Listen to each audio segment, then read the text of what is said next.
Il ne restait plus que 2 hommes dans le pays, tandis que le nombre de femmes avait atteint 20 millions. Les 2 hommes ne supportaient au plus la situation et décidèrent de s'enfuir. Ils coururent vers le désert, pensant pouvoir échapper complètement aux femmes. Mais à peine s'étaient-ils arrêtés pour se reposer qu'un groupe de femmes arriva à bord de chars d'assaut. Les hommes tentèrent de fuir sans pitié, mais les femmes les encerclèrent rapidement sur toute la route.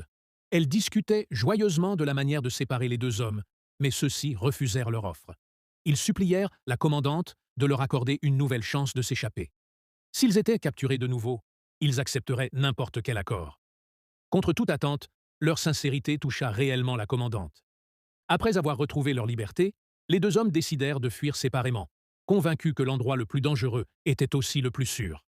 Ils s'enfuirent vers la ville, décidés à prendre le métro pour rentrer chez eux. Mais, de façon inattendue, le métro était lui aussi rempli de femmes. À ce moment-là, les 2 hommes montèrent dans la rame. Ils attirèrent aussitôt l'attention de toutes les femmes, et l'une d'elles lui proposa même sa place. Mais à peine s'était-il assis qu'elle releva sa jupe avec audace et s'avança vers lui, effrayée. L'homme s'enfuit paniqué et, soudain, retrouva son compagnon.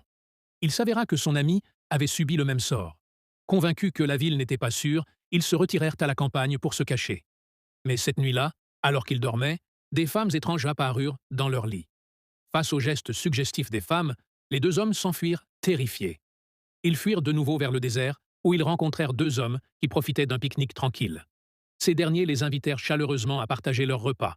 Mais, l'instant suivant, une énorme cage tomba du ciel. Il s'avéra que les pique-niqueurs étaient en réalité des femmes déguisées. Les 2 hommes furent capturés de nouveau et transportés à l'hôpital. Là, la salle était remplie de femmes impatientes d'accueillir leur arrivée. Un supplice sans fin.